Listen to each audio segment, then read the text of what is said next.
The leader of the Sa clan, Hyokyun Mugen, lies in bed, completely weakened, waiting for his time to come, as he has reached the age of 80, and old age has taken a toll on his body. However, his mind is sharper than ever, and in his final hours, he remembers with pride everything he had to do to become who he is today, even if it meant earning the hatred of everyone. Among the shamans, there were wise men who cursed him for being evil simply because he was the leader of the Sa clan. Mugen, tired of hearing that, began to defend himself, but the battle escalated so much that it turned into the Great War, and the battles spread across the land. However, Mugen was not present in the battles because during that time, those 15 years, he was behind the shamans. He set fire to 3 shaman temples and executed the elders. He tried to eliminate only those who offended him, but they were always the first to draw their swords. And after all this, they cursed him again for being wicked and treacherous. Somehow, they reached a truce, causing the sacred land of Wudang to weaken, and the Gu clan to return to its original state. It took months of battles, political matters, until he managed to conquer the entire Muram as the Sa clan.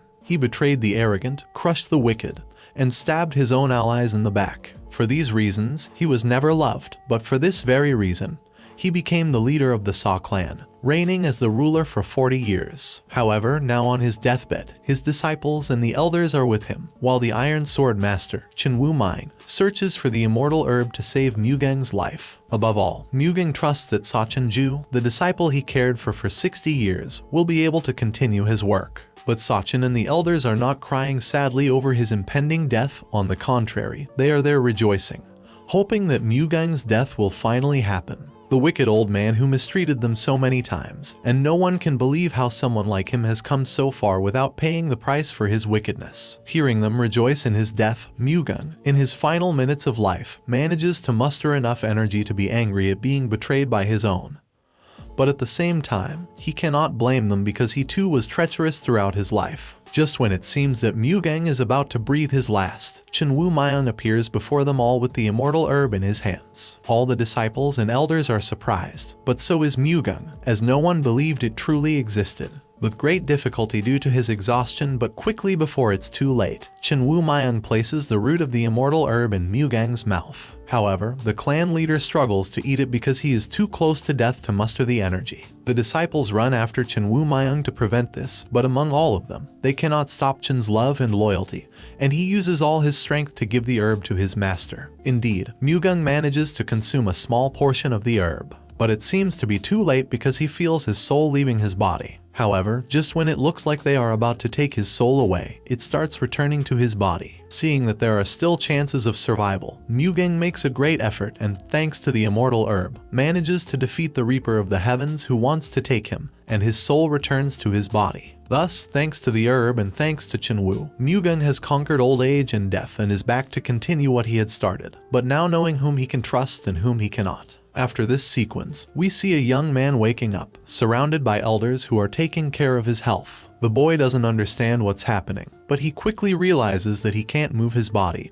and that he's in incredible pain, as if his bones were crushed and his muscles all cut. In response to his words of concern, all the elders just laugh and tell him that he is a saint because he survived a fall off a cliff while searching for herbs to save his master. But the young man doesn't remember anything they're talking about. Then, slowly, he begins to remember. He was a poor abandoned child with nothing and no one until one day a man approached him and offered his hand. From that day on, he would be his mentor. But one day, his mentor fell seriously ill when the young man was 17 years old. So the boy decided to go in search of herbs to save his master. But while he was doing that, the cliff he was on began to crumble. But there, the memory stops because the young man considers them as foreign memories. They are not his, and he doesn't know whose they are or how they came into his mind.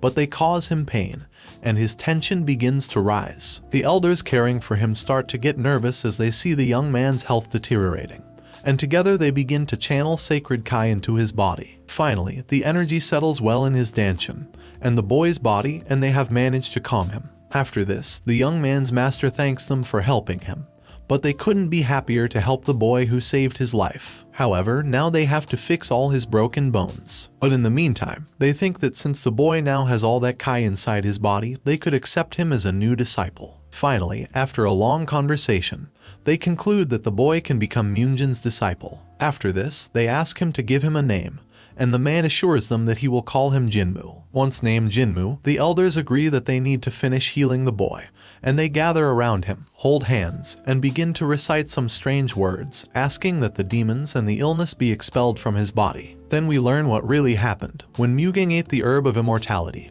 he not only saved his life but also transformed into this young boy now named Jinmu. He went from dividing Murin into 3 and ruling over all to being a simple young man with a terrible name, who is a first-class disciple of a group of declining shamans. But that's not all, because the sacred Kai that was forced into his body to heal him is dissipating all other forms of energy, so he can't even use his old powers. Despite all the hatred he feels for the situation, Jinmu cannot help but act kindly towards Myungjin because his body forces him to do so. Even though he has new and strange memories in his mind, all the memories of his past life are still there, and he can remember Myungjin perfectly. When they were fighting against the shamans, Myungjin was the only one standing in front of him, the only shaman who kept fighting to save the place. He survived because he refused to give up, but Jinmu believes that was a mistake because they should have killed him. However, now he is his disciple, and he must act kindly and lovingly towards him. So within himself, there seem to be 2 conflicting wolves. On one side, what Jinmu's body forces him to be, which is kind, and on the other, what the real Mugang thinks and desires, which is to escape from there,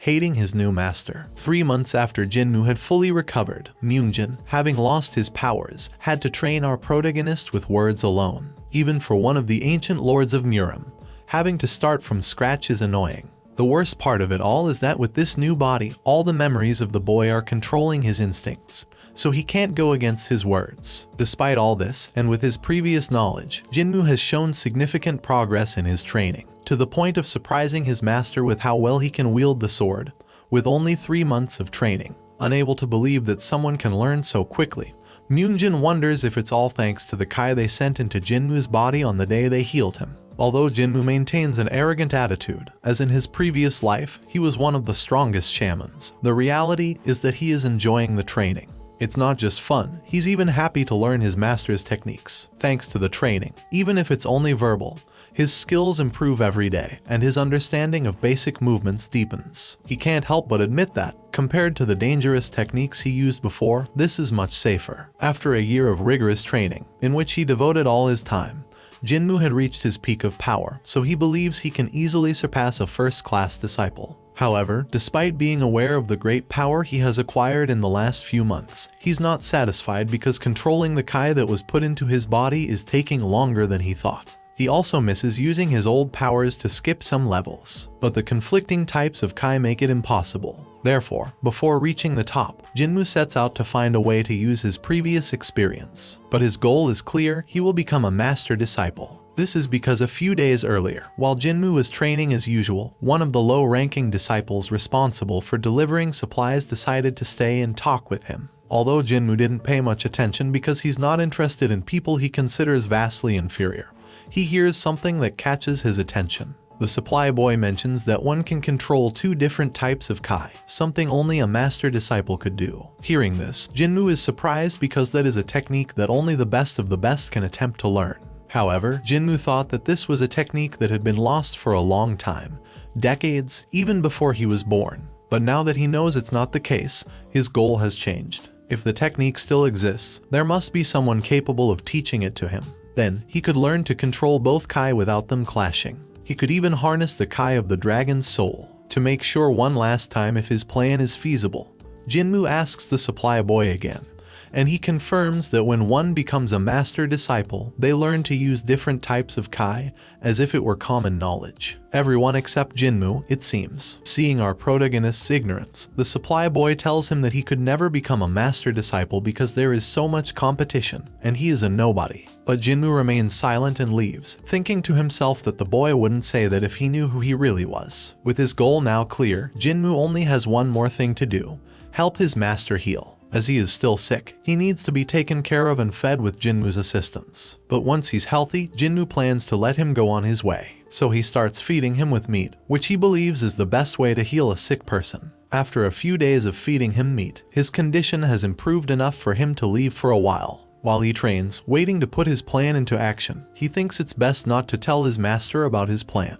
But lost in his thoughts and instinctively wielding his sword, he nearly injures a chubby young man passing by. Later, he introduces himself as Chungwoo, a second-class disciple who is now the one bringing supplies, replacing the previous boy. Upon seeing Chungwoo's condition, Jinmu can't help but be surprised. He can't believe that someone who is training is so overweight, especially since they all eat only herbs like everyone else there. After receiving the supplies, Jinmu decides to continue training, although he wonders why the usual boy hasn't come. Still, he doesn't give it much importance. However, while he's training, he hears behind him as Chungwoo expresses surprise, celebrates, and cheers for his training skills. Although he initially tries to ignore it, it's very difficult for him to continue practicing with so much background noise, so he approaches him to talk. Chungwoo explains that he doesn't have training that day, so he would like to stay there to watch Jinmu and train in his free time. At first, Jinmu gets angry, but then he starts asking him some questions. Through this conversation, he learns that none of his fellow disciples train with him, let alone in the place he comes from.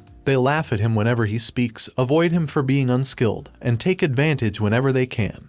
Like now, when the supply boy asked him to change places. However, Chungwoo shares this information with innocence, unaware that they are abusing him. Realizing what's happening, Jinmu begins to feel sorry for him, especially because he reminds him of an old friend from the clan Saw, the only one he misses and cares about, the one who gave him the herbs that saved his life. Chunwoo Myung was equally innocent and was abused by his peers, but he remained optimistic and kind to everyone. Knowing all this, Jinmu decides to be a bit kinder to Chungwoo and allows him to stay there as long as he doesn't interrupt his training. However, instead of starting his own training, Jinmu decides to observe how the shaman apprentices train by watching Chungwoo. He notices that Chungwoo is doing a 7-point movement, which means he's not as lazy as Jinmu initially thought. On the contrary, it shows that he has been practicing a lot. However, our protagonist realizes that in Chungwoo's training, he is not taking into account his body type. Being overweight, he has slow movements, which he could use to his advantage in battle by using his weight in attacks. Clearly, this is not something he is doing in training,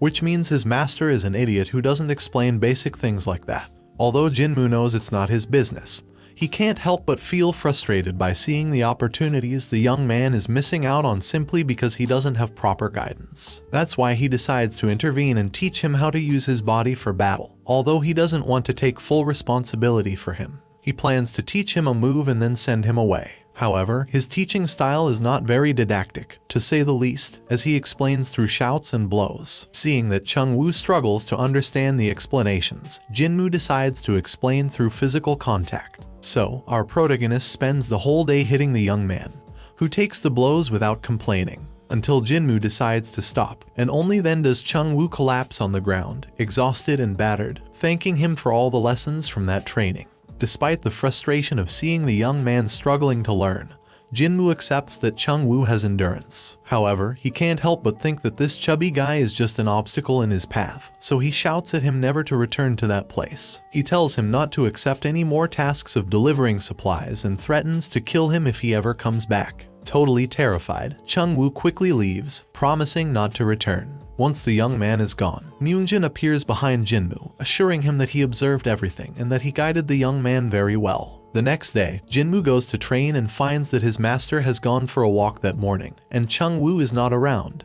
which means everything is going perfectly. However, after training for a while, Jinho, a serious man and a great disciple of the Hall of Primary Flowers, the place from which Chungwoo comes, appears before him, and by his side is Chungwoo. But not only that, he is also one of the 7 shaman masters, so Jinmu is intrigued as to why someone like him would be there, and more importantly, why he would be looking for him specifically. Jinho is not only a great disciple of the Hall of Primary Flowers, nor just one of the 7 shaman masters, he is also known as the death sentence hanging over truth. This indicates that despite the hatred that Jinmu typically carries, he will now have to be kind and respectful to the man in front of him. However, despite our protagonist's courteous treatment, Jinho immediately starts shouting, blaming him for what happened the previous day during training. After Jinmu taught Chungwoo new ways to use his 7-star fist attack, the latter put them into practice, resulting in a child getting injured during training, almost rendering him unable to produce heirs. Jinho called these actions cowardly. Upon hearing the story, Jinmu internally takes pride in his apprentice, who managed to implement the teachings and win the fight. However, he doesn't express this aloud. Instead, he responds to Jinho arrogantly because he too has received hostile treatment. Lowering his voice, our hero tells Jinho not to make such a fuss over something that isn't so serious. The important thing is that the techniques helped him win the battle, and the other child was not incapacitated. End of story. Nothing more than that. And he shouldn't shout if they are not too far apart. Hearing this lack of respect, Jinho is left dumbfounded and can't believe what he's hearing. That an apprentice would treat him this way, given his status. It's very strange. Jinwoo's reckless way of speaking and his arrogant attitude are more akin to those of a street vendor than to an apprentice of a respected master like Myungjin. This only leads Jinho to think one thing, that Myungjin taught him only with words, and it was that training that made him arrogant and twisted. In a situation like this, Jinho believes that despite not having much power over him at the moment, his role as the death sentence is to guide him. Jinmu, instead of worrying, gets excited because the opportunity to face someone of high power has come sooner than expected. If he defeats a master, he can make his name more well known and thus be closer to becoming a master disciple. So, while Jinho tries to make it a serious affair to prove his point but without any real intention of causing harm, Jinmu hopes to use all his power to win at any cost. Hastening the situation to start the battle, Jinmu launches the first attack, and Jinho is surprised because it's clear that his opponent has struck with the intention of drawing blood. Although Jinho can dodge his attacks and defend himself, he is surprised by his opponent's strong and precise blows and his great speed in battle. In fact, he recognizes an attack from the Wuding sect to which our protagonist belongs. It's the Divine 13 Swords technique. This attack consists of 13 sword movements aimed at disarming weapons or making combat impossible by targeting the wrist. It's a military principle that embodies the shaman's desire not to take their opponent's life. Seeing his opponent's level and intentions, Jinho decides that he will also fight in the same way, and even thinks of using the same movements to show him the gap between them and make him understand his place. However, he fails to attack properly, and Jinmu uses the same 7 swords movement but only aims for areas like the eyes and heart, which reminds Jinho of the typical cowardly swordsmen of the Sa clan. While Jinho thinks this, the battle continues, but the man is very distracted. Thus, at the last moment, Jinmu manages to redirect his blow to reach the man's wrist, despite having been aiming only for vital points. In this way, our hero manages to knock his opponent's sword out of his hand and win the fight. Jinho admits that he has lost but doesn't feel bad about losing to Jinmu, as he has shown great skill despite having studied for only a year. He also reminds him of another disciple he met once, none other than Myungjin. Jinho is about to praise his opponent for his great skills, but as he returns from his thoughts, he sees Jinmu in front of him in the air, heading to strike his face. When he finally realizes what's happening, it's already too late, and Jinmu punches Jinho in the face until he is knocked out. Jinmu is very happy to have finished Jinho this way, and he has great malice in his eyes and a very bloodthirsty attitude, affirming that now, after being repressed by Myungjin for so long, he can finally be free. After instructing Chungwoo to send the knocked out Jinho back in time, Jinmu thinks that he has finally taken a step in the race to become a master disciple. The news of his victory over Jinho and Chungwoo's testimony that he admires him after that battle will be enough to spread the word of his victory. Meanwhile, at the Purple Cloud Temple where they have taken Jinho, the elders are surprised to hear that someone has managed to defeat him. At the temple, the shamans are worried and surprised that not only did they defeat Jinho, but the one who did it is a simple one-year student who was able to use the Divine 13 Swords technique. But that's not all. This same young man had also taught Chungwoo the 7-star fist, adapting it to his body type. The ancient shaman Myunghan and the accompanying elders look deeply concerned. Changing the 7-star fist is something that can only be done with extensive and profound military experience. However, as they can't believe it, they begin to construct their own hypotheses and conclude that Myungjin is the one who has actually taught Chungwoo, as he has been complaining for some time now that they need to change their practices, get rid of their humility, and make a difference. Finally, they decide to go together to the Temple of the Abandoned Hermit the next morning to hear Jinmu's story and talk to his master. The next day, before the elders arrive, Chungwoo presents himself to our protagonist to inform him that, starting that day, his affiliation has been changed from the Hall of Primary Flowers to the Temple of the Abandoned Hermit, all at Jinho's request, who is sure that Jinmu will teach the chubby boy more than he would himself. Upon hearing this, Jinmu becomes extremely furious because he thinks Jinho is mocking him, so he plans to destroy him again. But then his master, Myungjin, appears behind him, saying that Jinho also spoke with him, and he gave permission for Chungwoo to be his student. Trying to be kind but still overwhelmed by shock, Jinmu asserts that he is not ready yet to have students. However, Myunjin approaches him to tell him that he has grown enough to defeat Jinho, which makes him a true shaman's disciple. With these words, Myunjin leaves and asks our protagonist to teach Chungwoo well. Once alone, Jinmu tells the chubby boy that he will teach him, but with 3 conditions.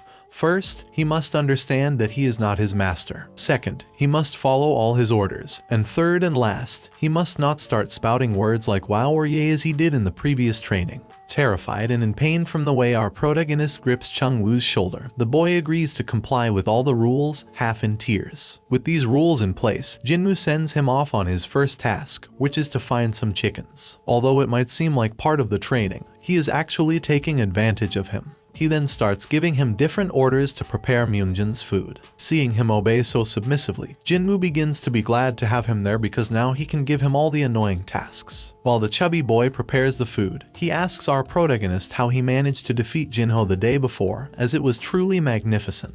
However, Jinmu doesn't respond and just assures him that it's amazing to keep giving him orders on how to prepare the food. Seeing the boy being so clumsy but loyal, he is reminded of Chunwoo Myung. Despite following all the orders, Chungwoo quietly asks Jinmu if it's okay to give Myunjin meat because it's strictly prohibited within the 10 commandments of the shamans. Under the law of the shamans of the Order of Civil Merit, if meat is consumed before the sun shines, the Kai will be imbalanced. They are only allowed a bar made from a mixture of various grains and herbs. Jinmu reassures him and takes the food to his master. Myunjin thanks him, stating that he has improved a lot since he followed his advice to eat meat. He has even been able to take some gentle walks. However, all Jinmu can think of is that as soon as Myunjin is strong enough not to worry anymore, he will leave the shaman behind and never look back. When Myunjin offers to share his meal with him, our protagonist says it's not necessary because there's an extra plate for him and Chungwoo to share. However, when he leaves the room, Chungwoo has eaten the entire plate, not leaving him even a bit of soup. Furious, he starts chasing him and hitting him. But the beating stops when, horrified, he sees all the elders from all ages standing in front of him, having come together at that moment. The first thing the elders do is scold the young ones because they claim that the smell of meat can be detected from the mountain, and they believe they are taking advantage of Myunjin's illness to avoid punishment. As the one in charge of shamanic morals and discipline, Manhwa-kun cannot forgive this, so they decide to accuse Myunjin. However, upon entering the room, they find the teacher licking his fingers after finishing his chicken, with all the bones on the floor. Seeing that their plan is being thwarted, Jinmu decides that the only way out of this situation is to beg and ask for forgiveness. However, the old man states that even though he praises his love for his master, he cannot forgive that he has violated the commandments. Feeling completely scolded by Manhwa-kun, Jinmu asserts that he is also getting angry and that as soon as he gains a little more power, he will seek the old man's head. Then the old man asks Myunjin for an explanation, and instead of bowing his head, he takes a surprising stance. He asks if what is happening is really so serious. After making the young ones get up from the floor, stating that none of this is a crime, Myunjin speaks directly to the elders of all time. He explains that he is much healthier now. When he lost his powers and was confined to bed after fighting the evil one, referring to the Sa clan leader, Mugang, he felt defeated, and when he saw his brothers and master die, he was even more devastated. While they tried to maintain their rules, they were crushed and lost the battle completely. The worst part is that after seeing how easily they lost, everyone else asked for a truce to avoid going through the same thing, and they didn't even try to seek revenge. After surrendering and the end of the Great War, no one helped the shamans, and now they are forgotten, continuously weakening. When they were powerful, everyone wanted to help, but as soon as they weakened, they were ignored by everyone. After using this technique to get their attention, Myunjin continues with his argument. When Jinmu first suggested he eat meat, he was surprised and even refused, but seeing that the boy insisted, he decided to listen to him. And thanks to that, he has been able to improve himself. He was even able to walk in the mountains recently. Upon hearing this, Manhwa-kun is surprised because after being in bed for 10 years, Myunjin seems to have regained enough energy to go for walks. Seeing the reaction of his companions, Myunjin continues, even more confident, and states that some rules must be set aside, some things must be changed. Despite having to enforce discipline, Maybe it's necessary to eat meat to become stronger. While they abstained from all kinds of things due to the commandments, they weakened until they almost faded away. So it makes no sense to follow these commandments if they only lead to failure and disappearance. However, despite the coherent and logical arguments Myungjin presents, the old ones refuse to abandon the commandments because they are their past and their identity, and it makes no sense to become something they are not just to survive. But before the discussion can further develop, Myunghyun appears in front of them and silences the old men. The elders obey the master, and finally Myungjin and Myunghyun are left alone to discuss the situation. Outside, Jinmu can't believe that there is so much fuss over eating meat. The next day, Myunghyun summons Jinmu to appear before him. Jinmu presents himself, hoping that the punishment is not too severe, as it is only about eating meat. However, when standing in front of Myunghyun, he comments that he has committed not one, but 3 crimes. Myunghyun begins to list the crimes committed by our protagonist. First, even though he did it for the sake of his mentor, he went against one of the 10 commandments by cooking and eating meat. Second, he altered ancient techniques without permission and taught them to another disciple. Third, he injured one of his own when he decided to strike Jinho's face. While the old man verbally states his crimes, everyone else looks at Jinmu as if he were some sort of deviant who came there to destroy everything. Jinmu admits that the crimes they speak of were committed by him and then awaits his punishment. Myunghyun dictates that his punishment will be to restore the broken sword pool shrine. Temporarily, the old man will overlook his meat consumption. Upon hearing the mild punishment he received, Jinmu becomes excited because he expected something much worse. Similarly, the elders surrounding him are surprised and infuriated to see that instead of imprisoning him, as would be appropriate, he is only receiving a light punishment. However, upon seeing their subordinates' complaints, Myunghyun shouts at them not to undermine his authority as a master, and then dismisses Jinmu. Alone, Chief Medical Officer Manhwa asks the old man if the light punishment has to do with him seeing the improvement in Myungjin after consuming meat. Upon receiving an affirmative response, Myungwa laments, as he was the doctor who took care of Myungjin for a long time and knew from the beginning that he needed to consume meat to recover. Yet, this task was ultimately carried out by a young man like Jinmu. Although this is true, Myunghyun states that he allowed him to eat meat not only for that reason, surprising everyone in the room. On the other hand, in the broken sword pool and pavilion, no one is allowed to enter armed, as it is a sacred place. Upon arrival, Jinmu is surprised that despite the war ending 10 years ago, the place has not been restored at all, and he is faced with a gruesome sight and a lot of work ahead. Chungwoo is surprised because the other first-class disciples had a meeting in the morning and said they were going to send some to help there. But at that moment, there is no one. Most of the other first-class apprentices come from good families, so someone like Jinmu being among them could have deeply hurt their pride. But for him to alter their technique, defeat Jinho, go against the commandments, be allowed to eat meat, and not be punished, that's just too much. So, they both believe they are trying to intimidate him. Setting that aside, our protagonists have a month to fix the place that is in ruins. But what they decide to do first is to eat all the meat they can. First pork, then chicken, then rabbit. The next day, Jinmu is waiting for his companion who has not arrived yet, and it's getting late. But soon, the chubby one appears at the place, nervous about being late but with a very handsome young man accompanying him, Chung Sang. He explains that Chung Sang has been asking him some questions, but since he couldn't answer them, he brought him there, questions like what he had learned from Jinmu. But Chung Woo can do them but not explain them, so he hopes that his companion can do it for him. Throughout Chung Woo's explanation, Chung Sang remains quiet and serious, which generates some suspicion in our protagonist. On the other hand, the elders converse among themselves about Myungjin's words regarding the need for shamans to change. Then they think about Jinmu's particular case, who, in just 1 year, and by learning only through words, has such incredible power. So, they believe he must have a heaven-sent gift. That's why they have allowed him to eat meat. But they also wonder among themselves if strictly following the rules and prohibiting so many things from their students has clipped their wings before they have learned to fly. For all these reasons, Myunghyun believes that Myungjin's words are correct, and he decides to follow them, attempting to change some things. Chung Sang has already learned the 5th level of Yuan sword arts and is one of the few Chungs to master his sword. His technique is well above average. Despite this, they always assign him unimportant tasks, and the others don't teach him properly, so Chung Woo believes it must be because of his background. Seeing this, Chung Sang silences the chubby one as he doesn't want them to talk about his origin.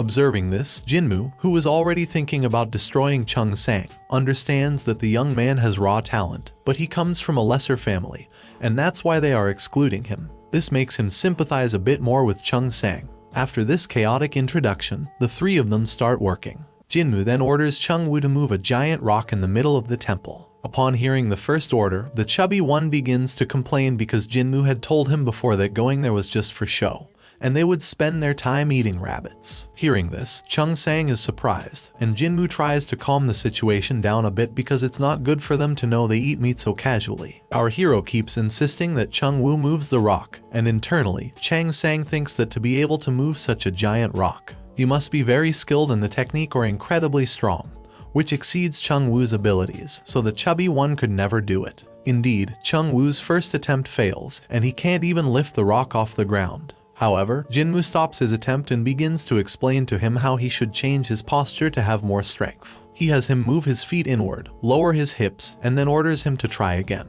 Following his master's instructions, Chung Woo manages to lift the giant rock above his head and throw it into the lake. Seeing this, the chubby one becomes excited, and Chung Sang is incredibly surprised because he can't believe that something as complex as that can be solved with just a change in posture. While the young man is recalculating what happened, Jinmu feels proud of leaving his visitor speechless. The truth is that when he touched Chung Woo's back while explaining, what he did was channel a bit of energy into his body, but that's something Chung Sang couldn't possibly know. And our protagonist's plan is to keep surprising him with those kinds of tricks. After this, Jinmu sends Chung Woo to hunt rabbits, and once they have them, they cook them. While the two of them happily eat their meat, Chung Sang is sitting there not eating anything. When our protagonist offers him some, Chung Sang firmly refuses because it would go against the commandments. So Jinmu continues insisting and states that eating meat could make him stronger, just like what happened with Chung Woo. Although this initially excites the young man, he refuses once again because he is steadfast and serious about his principles. This surprises Jinmu,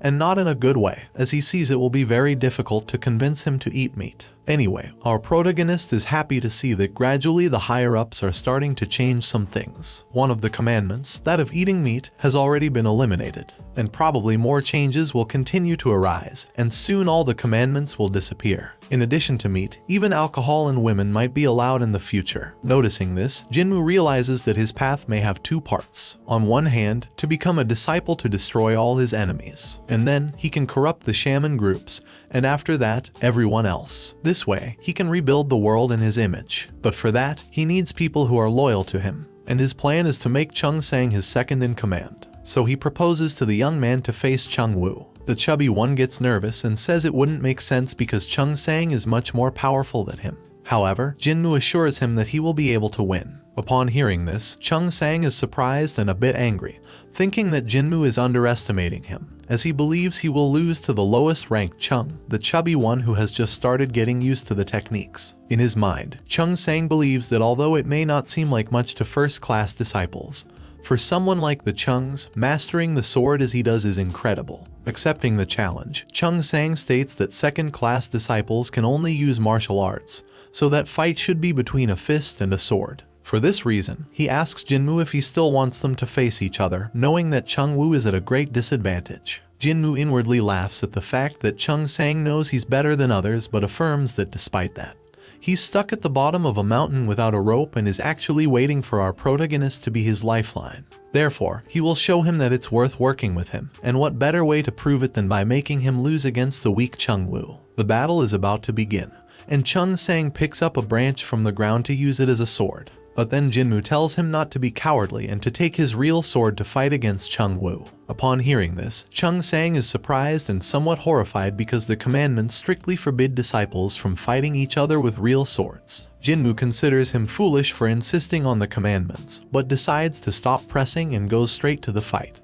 Behind him, Chung Woo is completely terrified because he knows he's going to be crushed. Our protagonist approaches Chung Woo's ear to explain step by step what he should do, but the chubby guy screams in fear that he's incapable of doing that. Then Jinmu pretends to be offended, saying he doesn't trust him, and then threatens him, assuring that if he doesn't follow his orders, not only will he lose the battle but he will kill him with his own hands. This scares him, but not as much as when Jinmu tells him that if he doesn't follow his orders and loses the battle, he will never be able to eat meat again. That really hurts the poor chubby guy, who is willing to give up his life rather than stop eating meat. Meanwhile, Chung Sang is angry that they are arguing about this in front of him, but he can't help but be curious about Jinmu. He's a year younger than him, and yet he's a disciple of Myungjin, made changes to the precious techniques, and beat up Jinho. But he also saw with his own eyes how Jinmu managed to make someone as weak as Chung Woo lift a gigantic rock just by changing his posture. That's why Chung Sang is there to see what kind of person he is. He can feel weakness in his techniques when he trains, and when he started asking how to improve, he only received silence from the others because he belongs to a lower class. So, when he saw how much Chung Woo had improved, he thought that maybe the answer would be in Jinmu, and he decided to go there. However, what is happening now, this battle against Chung Woo, makes no sense and is a waste of time. That's why Chung Sang decides to leave because he can't get any benefit from it. But he will teach them a lesson before he goes. Thus, the battle begins, and the first to move is Chung Woo, demonstrating great speed and skill with the technique. But Chung Sang is not afraid of that and decides to attack him with his branch. However, as soon as he launches his attack, Chung Woo quickly disappears and manages to strike him from the side. Chung Sang is surprised that someone like him has become a great martial artist and could even perform the rolling donkey kick against him. Throughout the fight, Chung Woo keeps repeating the same technique, rolling on the ground and attacking Chung Sang's right side so that he has to continuously defend himself and cannot attack. Realizing this, Chung Sang is surprised that Jinmu taught him all of that. But he's also surprised by Chung Woo, who only follows orders out of fear but can see that this strategy is indeed working. Finally, after Chung Sang used too much strength and energy to dodge the attacks, Chung Woo rolls again and breaks his branch sword, winning the battle. Chung Sang is left dumbfounded at his loss, but then he sees Jinmu scolding the chubby guy in front of him because he misunderstood the orders. What Jinmu had told him was to attack from behind, not to go for his sword, as that way he received a blow. Now it's fine, but if it had been a real sword, he would be dead. Later, Jinmu approaches Chung Sang, apologizing because Chang Woo lost. And then, without giving the boy a chance to respond, he takes Chung Woo by the ear, telling him that he won't be able to eat meat for a week. Meanwhile, Chung Sang watches our protagonist, thinking that despite all the bad things he has seen in him, maybe there are still things to discover about him. Despite his mistreatment, the teachings he gives to Chung Woo are good, and he always thinks of his well-being. 4 years after starting the repairs, significant progress has been made, and in such a short time, most of the debris has been removed, and the hitching post has been raised. But there's something that doesn't add up, and it's that Chung Sang is back and he's hunting pheasants for himself to eat. Even though Jinmu thought he wouldn't return after winning, he showed up the next day and the day after that, and he's super willing to help. He has also started eating meat. Despite these being Jinmu's initial plans, he's not enjoying it now because he finds the situation very suspicious and doesn't fully understand what's happening. But then Chung Sang quickly makes his intentions clear. He wants Jinmu to help him improve his battle techniques. Once he understands what the young man wants, our protagonist decides to take advantage of it, now feeling at ease because he understands what's going on. So, he loudly says he's thirsty, and Chung Sang rushes to get him water, demonstrating total submission and flattery towards Jinmu that borders on discomfort. Jinmu then decides not to reward him too much but to give him satisfaction gradually, in order to shape and control him as he pleases. On the other hand, at the Ying'an Palace, a first-class disciple named Jinhee tells Manhwa-kun that Jinmu continues to eat meat and breaks the commandments without even trying to hide it anymore. Because of this, the young man proposes punishing him more severely since he doesn't seem to learn from their warnings. Manhwa-kun is conflicted because he wants to punish him as harshly as possible, but the higher-ups have told him he can't harm him. But that's not all because Jinhee continues to cause trouble and urges Manhwa-kun to punish our protagonist. He also mentions that Chung Sang is going there every day to meet with Jinmu, so he's probably being manipulated by him. And what's worse, the best of the second-class disciples lost to someone as weak as Chung Woo. This could only happen with the technique of rolling on the ground and attacking from below, which surprises Manhwa-kun because it means he has discovered the weak point of swordsmen, which is that they leave the lower part of their body vulnerable to attacks. In general, the disciples don't know this because they learn different martial arts to hide the weakness before they can realize it, so it's very difficult for someone like Jinmu to know it. This only demonstrates that he has a deep vision and understanding of martial arts. Realizing this and remembering how diligently Jinmu took care of his master, Manhwa-kun's attitude towards the young man seems to change dramatically. Instead of hating him, he seems to start having some affection for him. That's why when Jinhee continues to insist on punishing Jinmu, Manhwa-kun decides to ignore his words, pretend to be oblivious, and change the subject, leaving Jinhee recalculating and somewhat angered because his plan to harm Jinmu is not working. However, he's not too worried about the situation because despite that, Jinmu remains a peasant who won't have anyone's support in the streets. Later, we will learn that it was Jinhee who organized the meeting where they all decided not to help Jinmu with his punishment. Now his main concern is the merchants. After Mugung's attack, and because they were weakened, all the interests of the surrounding properties were transferred to the Zhuge clan. The treasury has dangerously dwindled. Although they have other sources of income, at this rate, it will be difficult to feed everyone. So, Jinhee has decided to put all his efforts into receiving the merchants, so they can notice his efforts and work, and he can soon become a master disciple. After that, he would deal with Jinmu. Meanwhile, our protagonist and his companions are eating their daily meat when they remember that there's a possibility of visitors in the village. Doing the math, they realize they should be arriving at that moment, and they go into a crisis because no one should know they're still eating meat. Jinmu orders them to hide the evidence because he sees the group of merchants in the distance, and on the other side, Jinhee and his people. However, in their excitement, Chung Woo and Chung Sang forget those orders and go to greet the merchants. This wouldn't be such a problem if they hadn't forgotten to clean their faces, which are covered in animal grease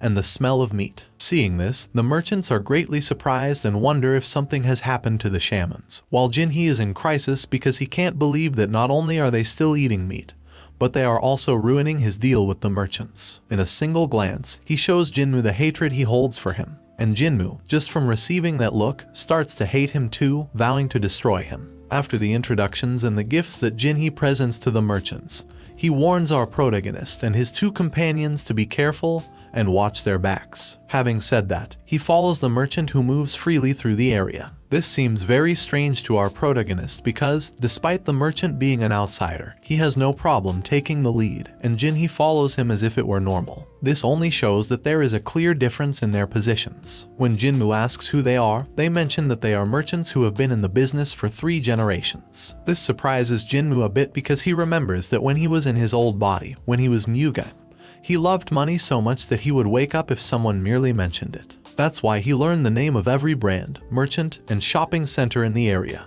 And he had never heard of the merchants of Chunjiang, so they must be nobodies. This leaves him thinking because he can't explain why a first-class disciple from a good family would treat such a lowly merchant like that. There's something strange going on, something Jinhee and the head of the merchants are planning, and Jinmu can't help but suspect that this merchant is a swindler. Thinking that someone like that wouldn't be of any benefit to the shamans, Jinmu decides to investigate and takes Chung Woo and Chung Sang with him. Later, at the palace, the head of the Chunjiang merchants gives the shamans some gifts for the warm reception, and upon seeing what they are, the shamans get excited because maintaining the finances of the place has been tough for them. The person in charge of the economy of the place, Jang Moon, can't thank them enough for what they have done.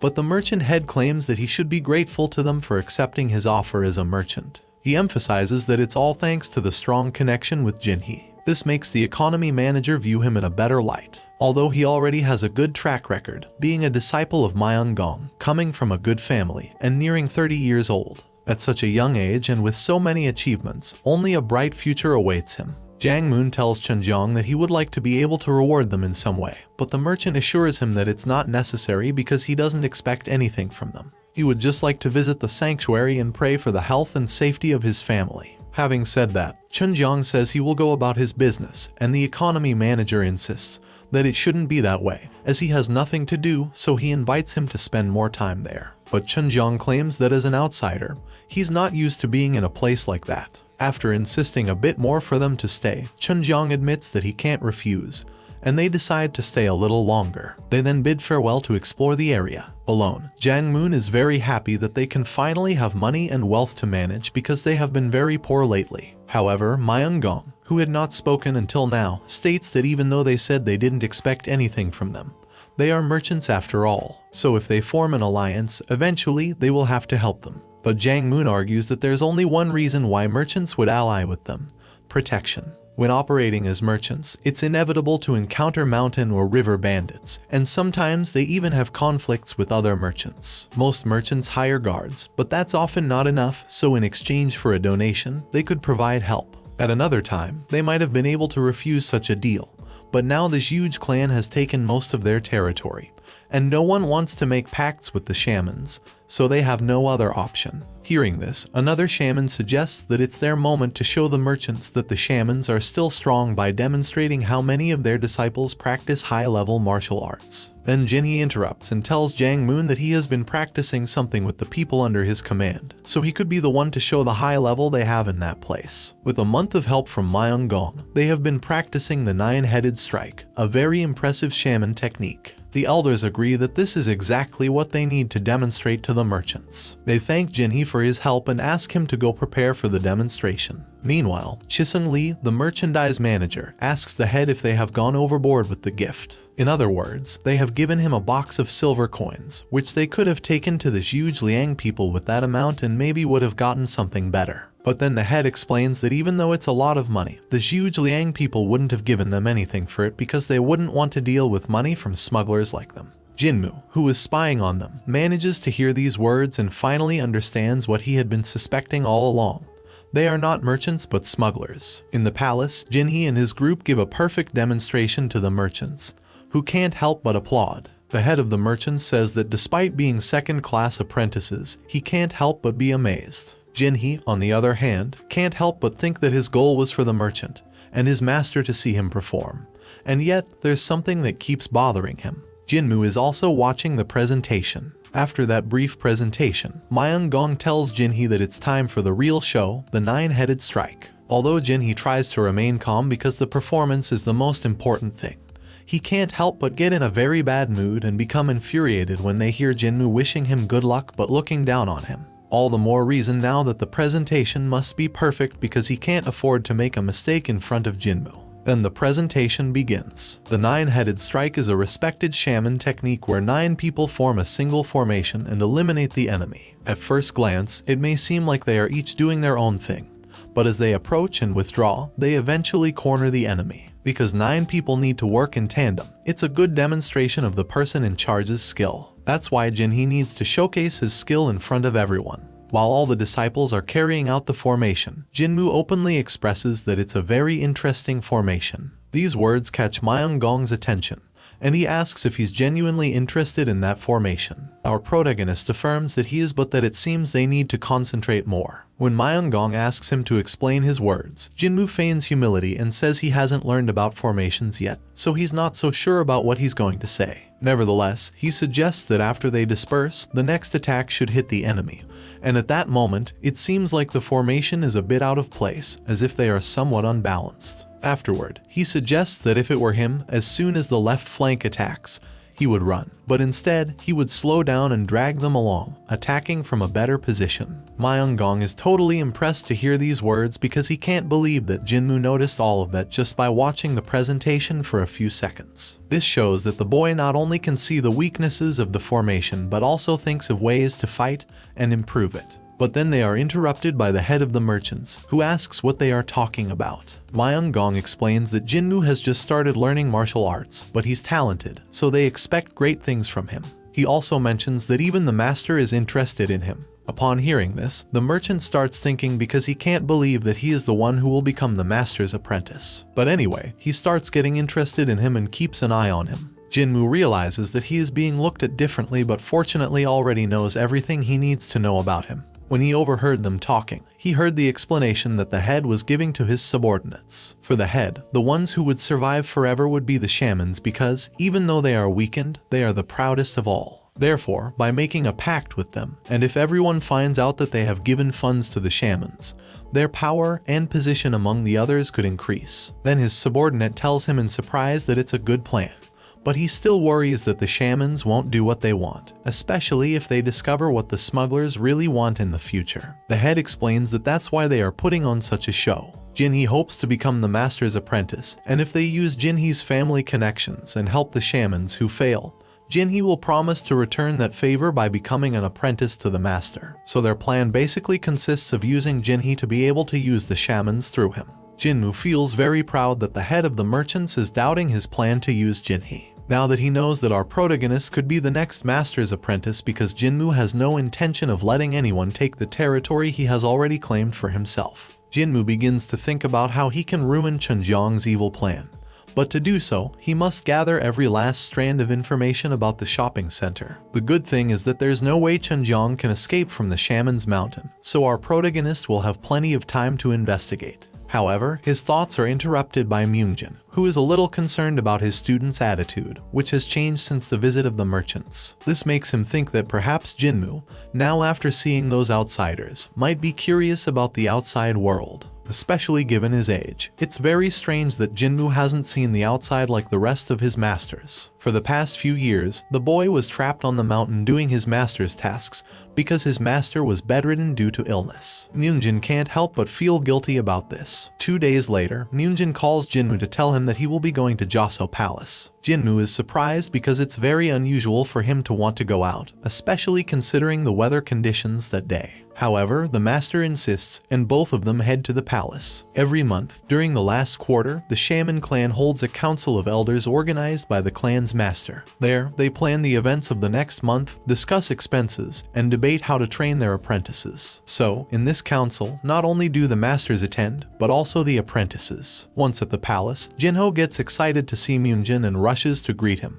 After the friendly greetings, Myungjin asks the young man if he has had any luck in finding a new apprentice. Jinho is not only very friendly with the master, but he also treats our protagonist super kindly and cheerfully, which Jinmu can't understand given that Jinho almost killed him with his punch. As Myungjin starts entering the palace, he receives warm welcomes from everyone inside, friendly, loving, and admiring, which surprises our protagonist a lot because he doesn't understand why everyone adores him. Even the clan's master, who greets him with joy but concerned about him being there after such a long walk. However, Myungjin claims that he's in great shape to spend the day there, and Myunghyun believes that if Mead achieved that in him, he should have lifted the ban much earlier. Upon hearing this, Myunghyun also congratulates Jinmu for helping his master recover so quickly. Our protagonist is surprised and a bit suspicious because he can't believe everyone is so kind.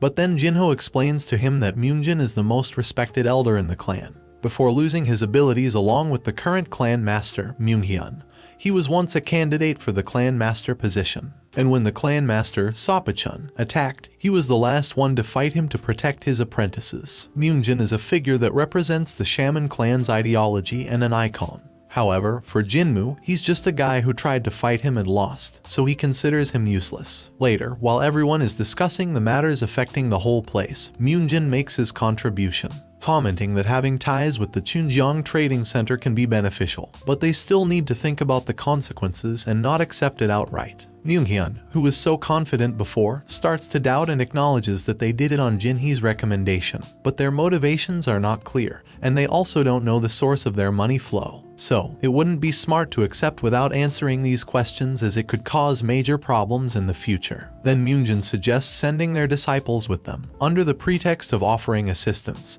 but in reality, they will be closely investigating them, since there's already a tradition with the old trading centers where they send their top apprentices to protect them. It wouldn't be suspicious at all. Myunghyun agrees that it's a good idea but doesn't know who to send because they need to send one of their top apprentices. But not just anyone, it must be the right person. So Myungjin proposes Jinmu, winking at him after the suggestion, as if to say that everything was planned for it to happen that way. He also receives full support from Jinho, who states that it's a good choice since the other top apprentices will already be busy with their own issues in their palaces. Jinmu, seeing Jinho's support, becomes emotional and accepts that he's a good guy, but he also regrets hitting him before, considering him an idiot. After everyone agrees, Myunghyun decides that Jinmu will go with the merchants. Our protagonist is jumping for joy because a problem that was occupying his mind has been resolved, thanks to his master. On the other hand, Jinhee is furious because he can't believe they chose him, and he is confident that Jinmu is trying to ruin all the work he has put into that plan. After the heated debate from the previous day, Jinhee is in a very bad mood, trying to convince his peers that it's a terrible idea for Jinmu to be chosen to go with the merchants. He approaches a first apprentice, Woo Jingum, asserting that the only reason Jinmu was given that mission is because they are testing him due to his misbehavior and rule breaking. In this regard, assigning him a mission abroad is simply foolish. Although everyone listens respectfully and understands his anger, Young Dong-gun states that they don't see it as a bad thing for Jinmu to be sent as an envoy with the merchants since his behavior has already been cleared by the Council of Elders. However, Jinhee claims that not everything said in the council must be correct, and everyone knows that, even if they get angry when he says it.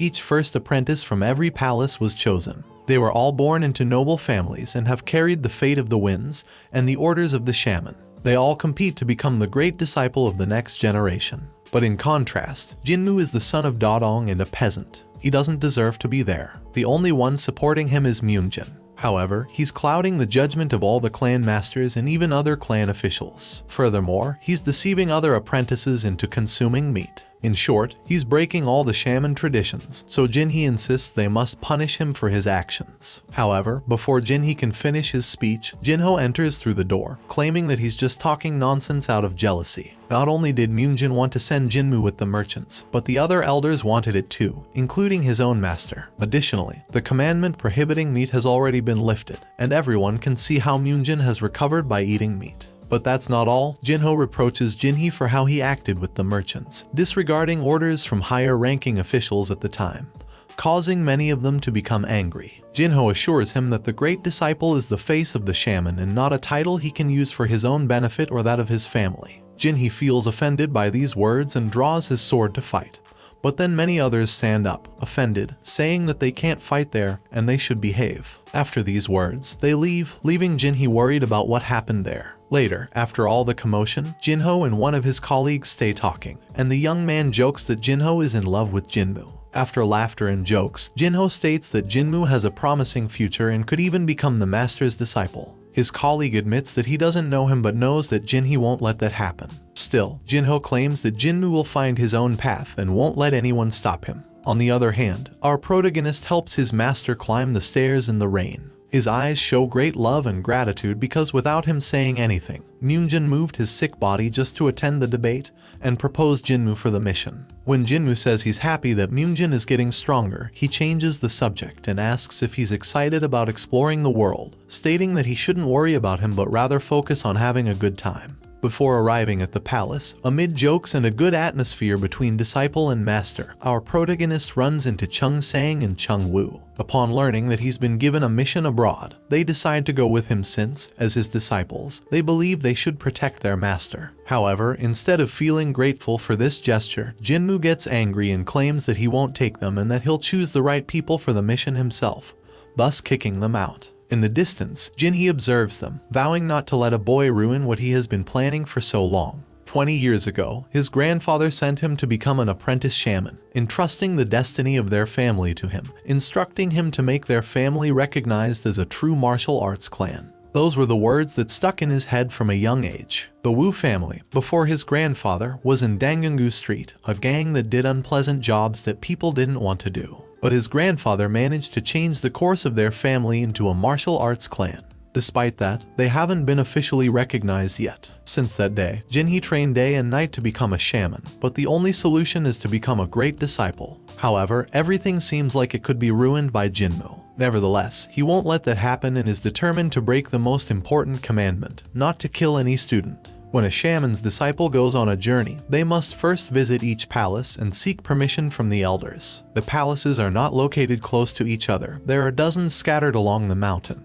and Jinmu must visit each one to obtain the approval of each elder. And so, his journey begins before setting off. In Manhwa-kun, they provided him with old clothes that were renewed to look new, and Jinho treated him overly kindly again, which greatly annoys our protagonist. At Yeonjun Palace, they explained all the rules he must follow when wandering in the outside world for half an hour, and he received a look of pure hatred from Jinhee throughout that time. At Akio Palace, they provided him with a new sword with a clear Tijuk pattern. Later, he received a list of supplies, the golden spear medicine, and bandages from Gyeongdong Palace. Finally, he was able to pass through Jaesong Palace and seek permission from the clan master to depart. This is the tradition and discipline of the shaman that must be fulfilled before venturing into the outside world. Myung-han wished him good luck on the journey, repeating some advice and reminding him that he is acting on behalf of the shaman, so he must behave. He is also glad that Chung Woo and Chung Sang will accompany him on the journey because they are very intelligent. However, Jinmu is in a bad mood for having to take them along, as he considers them foolish. But he has no other choice since no one else volunteered for the mission. Before departing, Myung-han reminds him that he must contact him at least once a day, which frightens Jinmu, but he promises to do so. As soon as Jinmu sets foot outside the shaman's territory, his attitude changes, and he feels a kind of relief in his chest for finally leaving. He even feels that the air is much fresher. He then hands his luggage to Chung Woo and his sword to Chung Sang to carry during the journey. Although Chung Sang initially tries to refuse because every disciple should carry their own sword, he quickly shuts his mouth when threatened with being left out of the mission. They then head to the top of the Chingyang marketplace. Although the journey starts with great optimism, they encounter bandits just a few meters away who attempt to rob them. Jinmu is surprised because it is a great disrespect to try to rob an envoy from the shamans right in front of their territory. While Jinmu is lost in thought about this, Chung Sang takes the lead, stands in front of his master, and threatens the bandits, telling them that what they are doing is disrespectful, and they still have time to flee if they don't want to get hurt. In response to the threatening words of the disciple, the bandits begin to laugh because they don't believe that someone from such a downtrodden territory can do anything. However, faced with Chung Sang's second threat, they become angry and decide to fight to take all their belongings. There are 6 bandits against our 3 protagonists, but only Chung Sang takes them on. They start attacking in pairs, but the disciple easily defeats them and moves on to the next 2. Meanwhile, Jinmu watches in amazement at how much his student has improved. After the recent lessons he received from him, Chung Sang has become much stronger than before, even defeating these bandits in pairs. Jinmu is also touched to see that his student stood up for him, displaying a very brave attitude. On the other hand, there are 2 bandits who remain behind, and our hero believes they must be the leaders, cowards who send their subordinates to fight while they hide behind. However, after Chung Sang defeats 4 of them, the leaders start attacking him and manage to take his sword and injure one of his arms. Jinmu doesn't intervene and watches the fight from behind, thinking that in the indoor training, everything is well thought out. But in real-life battles, it's all about blood and cruelty, unexpected moves. A Murim practitioner like Chung Sang, who has only practiced in the mountains all his life, will be quite surprised when faced with such a fight for the first time, which will likely lead to absurd mistakes. So sometimes, even a weaker opponent can defeat you. While our protagonist thinks this, on the battlefield, Chung Sang slips on his own blood while trying to avoid his opponent's attacks, and in this mistake, one of the bandit leaders comes down on him. Chung Sang sees that it's already too late to dodge the attack and thinks his life will end there. However, Jinmu steps in front of him, halting the attacker's sword with his own hands. He apologizes to Chung Sang, admitting that he let him fight alone to gain experience, but he won't allow him to get hurt that much. After stopping the attack, in a swift motion, he manages to break the sword in half and takes advantage of the bandit's surprise to attack him. He strikes him until he's either unconscious or dead. After demonstrating his great power, he tells the other boss that they are very skilled with swords, so he can't believe they teamed up with the other 4 who are of a much lower level than them, unless someone hired them all together for a specific mission. Hearing these words, the boss turns around and quickly flees because the opponent is much stronger than expected, and he has also realized everything. But Jinmu won't let him go so easily and grabs him before he can get away, and pins him to the ground. There, he asks who sent him and what the mission is, but the bandit claims he'll never tell. Jinmu tells him that he's not an ordinary dosa who will let him go with a scolding, so it's in his best interest to talk. But in the face of silence, he breaks one of the bandit's arms, then a leg, and then strikes him forcefully in the face until the whole place is covered in blood. Seeing this, all the other bandits are trembling with fear because it's clear that the one in front of them is not an ordinary dosa, and he's crazy. So when Jinmu asks who else he should ask about the mission, they all decide to speak up immediately to avoid suffering the same fate as their bosses. Thus, we learn that they are a gang in the backstreets of Dangun-gu under the Paliong clan. Their main job is to collect protection fees on the streets, but their leader, Li Pal Ryong, said he would be waiting near the mountain that day because they had to capture 3 young dosas. The 2 unconscious guys who were beaten up are Saipyo Hyong, and they are well known in the alleys of Dagangu and thought they only had to kidnap 3 little kids. All of this shows Jinmu that there are spies because someone knew they would pass by there. And despite being weakened, the shaman clan is still very strong, which means that if they accepted that job, they were very well paid. Then he asks who the real boss, the one above Li Pal Ryong, is, but seeing that the young men clearly don't know, he realizes he must go ask Li Pal himself. While all of this is happening, Chung Woo and Chung Sang are tending to and bandaging the 2 gang leaders. After extracting all the information from the criminals, Jinmu asks how much money they have and forces them to hand over all the silver coins they have on them at the moment. The bandits are surprised but so terrified that they give it up without saying a word. Before letting them go, he assures them that he will go talk to Li Pal, and they shouldn't say anything because if he goes there and doesn't find anyone, he'll tear them apart. The criminals promise not to say anything and that from now on, they'll become good people because they've learned their lesson. But Jinmu doesn't care, he tells them to continue being bandits. When they insist on being good people, Jinmu yells at them, saying he doesn't care what they do with their lives, and he kicks them out of the place. The criminals leave quickly, crying and screaming. The two bosses are left behind, unconscious and bandaged on the ground. Behind our protagonist, Chung Woo and Chung Sang are stunned because their master not only beat the bandits too violently, but also deceived and robbed them of all their money. After a long journey, our protagonists arrive at Bangcheon at the entrance of Dangang-gu. While Jinmu takes the injured inside for treatment and waits to speak with the Kwanins there, he asks his companions to stay outside. Once Jinmu has distanced himself from them, the boys sit down, exhausted, to rest because they haven't stopped for a second since leaving the shaman realm. In confidence and without fear of being overheard by Jinmu, who is now far away, they begin to talk about what happened earlier. Chung Sang asks his companion what he thinks of Jinmu's behavior in the battle, and Chung Woo, somewhat overwhelmed, admits that he knew he was hostile but not so violent, the way he attacked those people. However, Chung Sang considers it a good thing and is very happy with how Jinmu handled the situation. When Chung Woo asks what he means, as he is still somewhat frightened, Chung Sang tells him that he saw the terror in the bandits' eyes and how they ran in the opposite direction of the alley, which indicates that they've learned their lesson and probably won't commit crimes again. But that's not all, because Chung Sang believes they also deserve punishment, as they ruin many people's lives. The disciple knows this well because he experienced it himself. He saw how bandits killed innocent villagers and even his own family for no reason. In fact, if it weren't for manga passing by the area, he wouldn't be alive. After the old man confronted them, all the bandits were rescued and released from jail with bribes, so they continue to commit crimes. Chung Sang could never forgive them, and in fact, one of his goals is to be able to kill them with his own hands. That's why he learned the sword with all his effort. Despite that, his teachers always told him to find inner peace, and then he could forgive them, but Chung Sang didn't want that.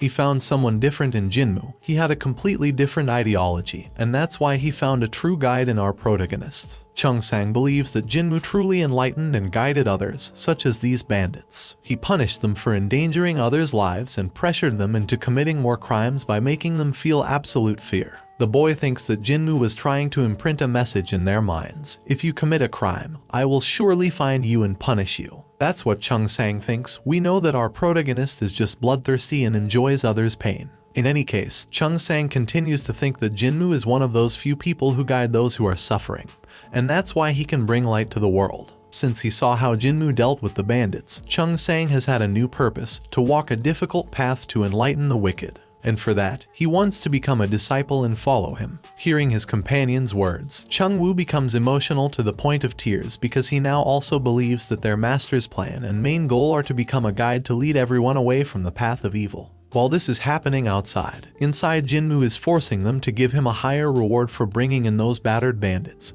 arguing that his poor students ended up very damaged after facing them, so they can't accept only 10 yongs. Although the old man tries to resist, Jinmu's insistence and violence are so great that the elderly man eventually gives in and gives him more money, stating that in his 10-year career, it's the first time he's seen a dosa behave like him. While receiving the money, Jinmu asks if he knows someone named Li Pal Yong, and the old man tells him he's very well known and always manages to escape like a mudfish. Then the boy asks him what the reward is for him, and the old man is surprised but eventually tells him that the reward is 20 yongs.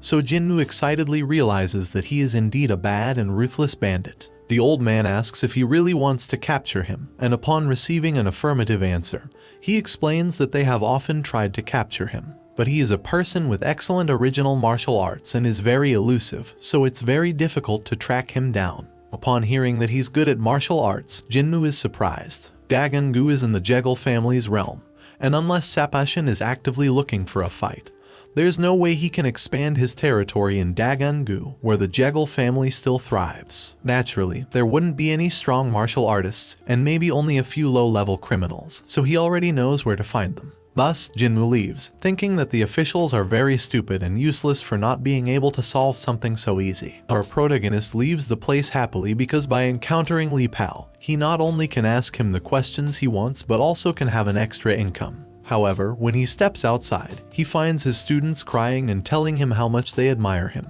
Jinmu is very confused because he doesn't understand what the hell is happening and thinks they must have gone crazy from hunger and exhaustion. To calm them down, he tells them that in a few minutes they'll be able to eat, but it won't be a regular meal because they are celebrating their first day outside. That's why they are going to eat a good piece of meat, well cooked. While our protagonists are excitedly eating unlimited meat in a restaurant, those around them judge them because they can't believe that shamans are eating meat. However, that's not the worst part, as two men see them from a distance and realize that Li Pal has failed in his mission. So they decide to talk to Li Pal to tell him what happened, and one of them assures that he will meet with Jiang Ju immediately. Seeing them leave, the second son of the Gangan Gu family, Jegel Jen, realizes that he knows one of those men. It's Jobang from Wu Gajian, so he begins to think that maybe he should find out their intentions for visiting Bangchen. Although he later decides not to pursue them because his attention is now focused on the shaman doses who are in his restaurant, eating meat. And that's how the first part of this manhwa ends. If you have reached this part of the video, let me tell you that you have been one of the few people to make it here. So comment the word warrior in the comments. Remember to subscribe to not miss any videos. With that said, see you in the next video.